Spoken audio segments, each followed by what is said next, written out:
नहमदुहु व नुसल्ली व नुसल्लिमु अला रसूलिहिल करीम अम्मा बाद फ़अऊज़ु बिल्लाहि मिनश शैतानिर रजीम बिस्मिल्लाहिर रहमानिर रहीम या अय्युहल्लज़ीना आमनुत्तक़ुल्लाहा व कूनू मअस सादिक़ीन आमन्तु बिल्लाहि सदक़ल्लाहु मौलानाल अज़ीम व सदक़ रसूलुहुन नबियुल उम्मियुल मतीउल मुबीनुल मुईनुल करीम व नहनु अला ज़ालिका लमिनश शाहिदीन व शाकिरीन वल्हम्दुलिल्लाहि रब्बिल आलमीन बलगल उला बिकमालिही कशफत दुजा बिजमालिही हसनत जमीअ खिसालिही सल्लु अलैहि व आलिही। करूँ तेरे नाम पे जहाँ फिदा न बस एक जहाँ दो जहाँ फिदा दो जहाँ से भी नहीं जी भरा करूँ क्या करोड़ों जहाँ नहीं। सारे लोग अक़ीदत व मोहब्बत के साथ रसूल और आले रसूल की बारगाह में दुरूद व सलाम की डालियाँ निछावर कर लें। पढ़ें बाबाज़ बुलंद अल्लाहुम्मा सल्ली अला सय्यदिना व शफ़ीइना व नबीना मौलाना मुहम्मदिन मादिनिल जूदि वल करम व आलिही व अस्हाबिही व बारिक वसल्लिम सलातुन व सलामुन अलैका या रसूलल्लाह सल्लल्लाहु तआला अलैहि वसल्लम।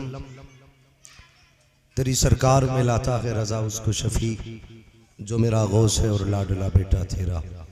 लाइक़ मुबारकबाद है इस महफ़िल पाक को सजाने वाले, इस महफ़िल पाक में आने वाले और इस महफ़िल पाक से मोहब्बत रखने वाले अज़ीज़ान मिल्लत इस्लामिया। ये हमारी और आपकी मुश्तरका खुशनसीबी है कि हम और आप इस वक्त ताजदार बगदाद की महफिल में बैठे हुए हैं और करोड़ हा करोड़ एहसान उस रब्बे करीम का कि जिसने हमें और आपको इंसान बनाया है। इंसान बना करके और करम ये किया कि मुझे और आपको मुसलमान बनाया और रब्बे करीम का बेपनाह एहसान कि उसने हम सबको सुन्नी बरेलवी बनाया है और हमको निस्बत भी सरकार गौसे पाक की अता फरमाई है। जिसे ये निस्बत हासिल हो जाए यकीन जानिए उसके नसीब ही खुल जाते हैं। कादरी होना ये मुकद्दर की बात है। हम कितने नसीब वाले हैं। हकीकत तो यह है कि जिसे चाहा दर पे बुला लिया, जिसे चाहा अपना बना लिया। ये बड़े करम के हैं फैसले, ये बड़े नसीब की बात है। ये बड़े करम के हैं फैसले, ये बड़े नसीब की बात है। ये तेरा करम है आका कि बना लिया है अपना, ये तेरा करम है आका कि बना लिया है अपना।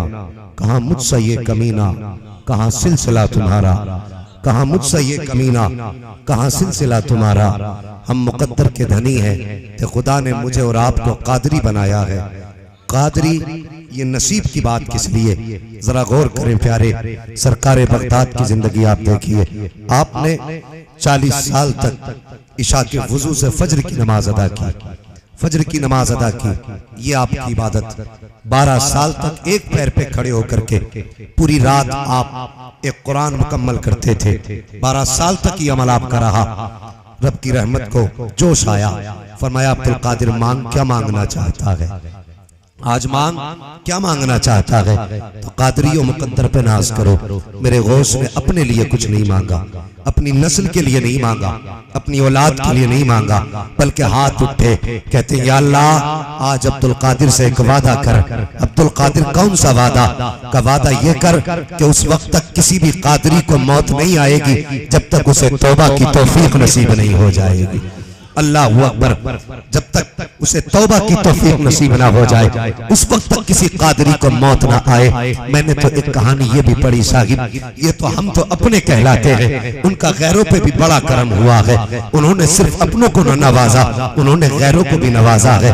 अल्लाह अकबर। एक मुसलमान था, सरकार गौसे पाक की 11वीं बड़ी धूम से मनाया करता था, उनके नाम पर लंगर लौटाया करता, लेकिन उसी के सामने गैर मुस्लिम भी रहा करता था। उसने कहा बता तो सही भाई भाई तेरी हर 11वीं के आगे दरवाजे पे भीड़ क्यों लग जाती है? जब साल में एक ऐसा भी दिन आता है कि तू रोज सदके लुटाता है वो अलग चीज है, लेकिन जब वो दिन आता है तेरे दरवाजे पे लोगों की भीड़ होती है, बच्चों का हुजूम होता है, कभी पैसे लुटाता है, कभी पैसे खर्च करता है, कभी खाना बांटता है, वो उसकी आंख में आंसू आए। उसने कहा सुन ये जो बड़ा दिन आता है ये मेरे पीर की बड़ी 11वीं शरीफ का दिन होता है। इस दिन हम सदका लुटाया करते हैं, उनके नाम पे लंगर और खैरात किया करते हैं।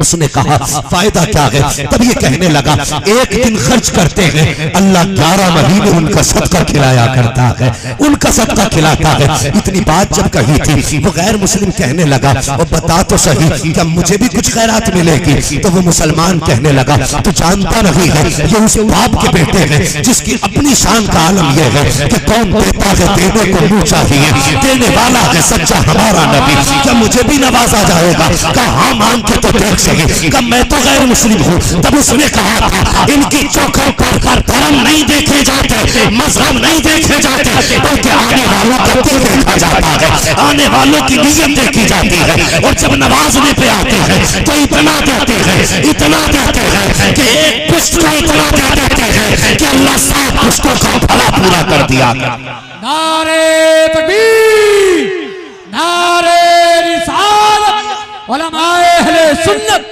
अल्लामा मुफ्ती हम्माद साहब क़िबला, नारे तकबीर, नारे रिसालत।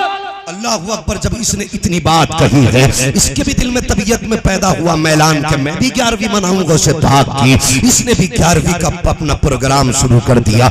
अल्लाह अकबर। फिर वो दिन भी आया जब इसकी मौत का वक्त करीब आया, जब मौत ने अपने पंजे जकड़े हैं, इसकी सांसें हलक में अटकी है, लेकिन खानदान वालों को कुछ ना पता था, साथियों को भी कोई इल्म ना था। लेकिन जिसने इसको 11वीं का मशवरा दिया था सिर्फ ये इस बात को जानता था अल्लाह अकबर इसका इंतकाल हो गया। जैसे इंतकाल हुआ है अब इसके बरादरी वालों ने अर्थी तैयार की है। इसकी अर्थी को लेकर के शमशान घाट लेकर के गए, लकड़ियां लगाई गई, चंदन लगाया गया, सोना जो भी उनका धर्म था अपने मजहब के हिसाब से इसको तैयार किया गया। अर्थी पर लटाने के बाद अब आग लगाई जा रही है। अल्लाह अकबर। अब देख गौश का करम, जब आग लगाई जा रही है तो लकड़ियां के जलने का नाम नहीं ले रही है। काफी तेल और घी डाला गया लेकिन आग लगने के लिए तैयार नहीं है। जितने गैर मुस्लिम थे सब परेशान हो गए, इसको तो जलाने लाए थे, आखिर हुआ क्या है? आग इसको कबूल क्यों नहीं करती है? काफी परेशान थे। ये खबर चलते चलते बस्ती में पहुंच गई। जैसे उसके कानों तक पहुंची,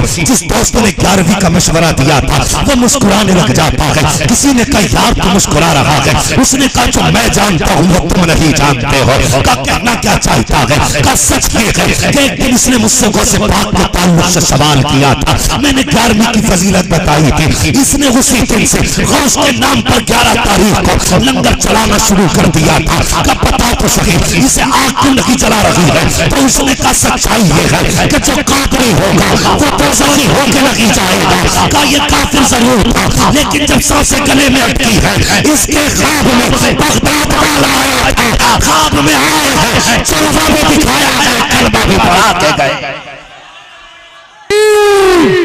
नारे रिसालत, उलमाए अहले सुन्नत, मसलके आला हजरत अल्लामा मुफ्ती हम्माद साहब क़िबला, नारे तकबीर, नारे रिसालत।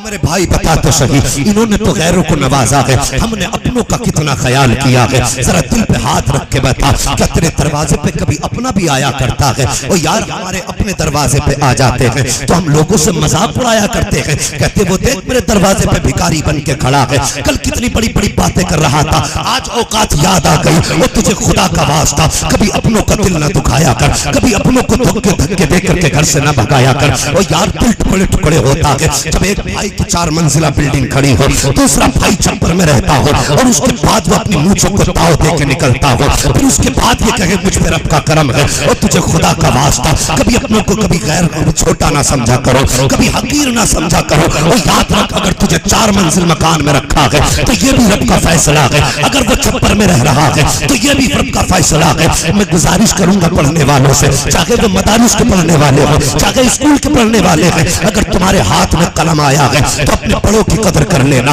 अगर तुम स्कूल के अंदर डिग्री होल्डर बने हो तो कभी अपने बड़े भाई के एहसानात को मत भूल जाना। बंदा तभी कामयाब होता है जब बड़े मेहनतें करके अपनों को कामयाब बनाया करते हैं। आज होता क्या है, अगर बड़ा भाई जाहिल रह जाए, मजदूरी करके छोटों को पढ़ाए तो फिर छोटे बड़ों का एहतराम नहीं करते हैं। ये सोचते ही मेरी मेहनत का नतीजा है। जरा दिल पे हाथ रख के बता, जब तू स्कूल से फोन करता था कि आज फीस की जरूरत है, जब तू मदरसे से कहता था कि आज मुझे खर्च की जरूरत है और तेरे भाई ने मजदूरी की है, तब जाके तेरे स्कूल की फीस जमा हुई है, तेरे भाई ने मेहनतें की है, तब जाके तेरे मदरसे की फीस जमा हुई है। आज अगर तू किसी लायक बना है तो अपने बड़ों का एहतराम मत भूल जाना, अपनों की कदर करना मत भूल जाना।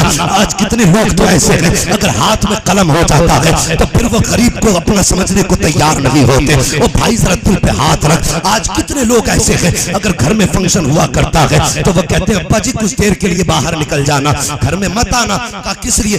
वीआईपी मेहमान आ रहे हैं। अच्छा, तेरे लिए कोई इतना वीआईपी हो गया कि तेरे बाप को घर में रखते हुए तुझे शर्म आती है? आज किसको वीआईपी कह रहा है? जिसने आलीशान कपड़े पहने हैं वो वीआईपी है, जिसने 10,000 का कोट पहना है वो वीआईपी है, जिसके हाथ में 1.5 लाख का मोबाइल है वो वीआईपी है, या जो हाथ में लाखों की गाड़ी की चाबी रखता है वो वीआईपी है। नहीं, वो मुस्तफा के गुलाम, खुदा की कसम तेरे नज़दीक अगर सबसे बड़ा कोई वीआईपी है तो मेरे कपड़े वाला तेरा बाप वीआईपी है। अगर सबसे बड़ा कोई वीआईपी है तो पैबंद की टोपी वाला बाप वीआईपी है। तुमने किसको वीआईपी कहा? वो जो तेरे दरवाजे पे खा के जाएंगे वो वीआईपी है, या वो वीआईपी है जिसने तेरी उंगली पकड़ी है, तुझे जमीन से उठा करके अल्लाह की बुलंदी, अल्लाह की अता करता बुलंदियों की कुर्सियां चढ़ाया है।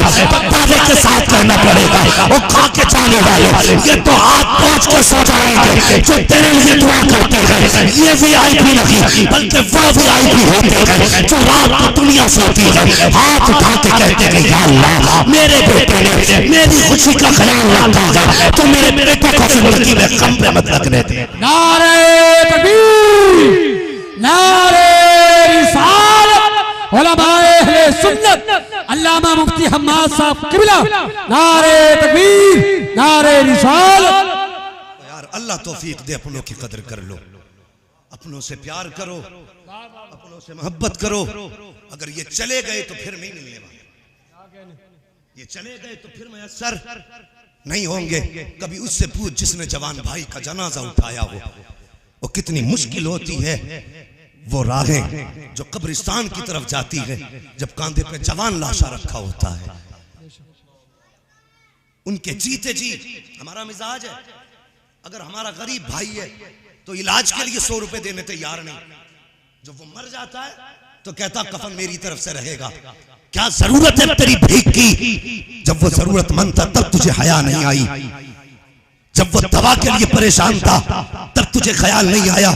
अब कहता 40 फकीरों को खिलाऊंगा, काश इन 40 को ना खिला करके कभी 4 वक्त का खाना अपने भाई को खिला दिया होता। कभी ख्याल आया इस बात का? ये हमारा समाज है, हम जो भी करते हैं नामवरी के लिए करते हैं, दिखावे के लिए करते हैं। वो भाई अल्लाह की नेमत होते हैं, नसीबों से मिला करते हैं, अपने अपने होते हैं, इनकी कदर कर लो। मैं क्या कहूँ इस कौम के बारे में। आज कहते हैं कि जी मैं वहां जरूर जाऊंगा, क्यों? कि वो मेरी मुंह बोली बहन लगती है। मुंह बोली बहनों की बड़ी कदर है। आज मुझे बता, कभी सगी बहन के दरवाजे पे गया कि नहीं गया? तुझे मुंह बोली की बड़ी कदर है? तुझे एक बार सगी बहन का दरवाजा याद नहीं आया? वो 3 साल से तेरी राह तक रही है, शायद अब मेरा भाई आए। तुझे सगी के दरवाजे पे जाने की तौफीक नहीं, और किराए की बहनें लिए घूम रहा है। और यही हाल बहनों का है कि कहां गई? कि वो बाइक से गई है, किसके साथ भेज दी? का भैया ही मानती है, भैया ही मानती है। अच्छा भैया मानती है, तूने बैठा के भेज दी कि मुंह बोला भैया लगता है। मुझे बता तो सही, जो मजहब सगे बहन भाई को एक बिस्तर पे लेटने की इजाजत नहीं दे सकता, वो मुंह बोले भाई और बहन को एक गाड़ी पे बैठने की इजाजत कैसे दे सकता है? और कल जब तेरे मुंह पे कालक पोतती है तो फिर तू कहता मौलवी लड़की भाग गई। ओ यार दिल के पटोले चल उठे सीने के दाग से, इस घर को आग लग गई घर के चला। पहले से सोचा होता कि किस रिश्ते को कहां से कैसे निभाना है। आज हमारे कदम ही हदों में नहीं। अल्लाह तौफीक दे तो पहले सगों की कदर करो। रमजान आएगा, लोग खड़े होंगे दुकानें लगा लगा के, कहेंगे साहब गरीबों के लिए मेरी तरफ से इतना, मेरी तरफ से इतना। पूछो इन उलमा से, कुरान तो ये कहता सबसे पहले अपने करीबियों को देखो। पता ये चला बहन तो दुपट्टे पे पैबंद लगा के ओढ़ रही है और ये लोगों के सामने नामवरी के लिए कैमरे लगवा करके गरीबों में कंबल तकसीम कर रहा है। कंबल 600 रुपए का था और तुझे बहन के लिए 150 रुपए के दुपट्टे की तौफीक नहीं हुई। पहला हक ये है कि पहले बहन के सर का दुपट्टा सही कर, उसके बाद जाके दुनिया में बांट। आज बहने एक एक वक्त के खाने को परेशान है और ये भुला भुला के गरीबों को लंगर बांट रहा है।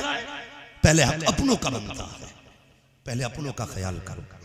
और सरकार बगदाद से प्यार करने वालों, अल्लाह तौफीक दे, कभी उनके नाम पे लंगर करो, ये अच्छी बात है, लेकिन कभी उनके नाम पे अपनी बहन को 2-2.5 हज़ार का जोड़ा पहुंचा दो। कभी उनके नाम पे अपने भाई की दावत कर। और सुन, एक मशवरा दे के जाता हूँ, आज माँ बाप की कदर नहीं है, माँ बाप की इज्जत नहीं है। मैं कोशिश करूंगा 2 मिनट में बात समेटूं, मगर बात सुनना मेरी। जब ये चले जाएंगे तब इनकी याद आएगी, और जब इनकी याद आए ना तो घर में बैठ के ना रोना, कमरे में बैठ के आंसू ना बहाना। अल्लाह तौफीक दे, घर में ऐसे ही इंतजाम करना और अपने भाइयों की भी दावत करना, बहनों की भी दावत करना। जब दस्तरखान पे तेरे अपने आके बैठ जाएं और अपने हाथ से भाई की प्याली में खाना निकालना और उसकी आंखें देखना शुरू कर देना।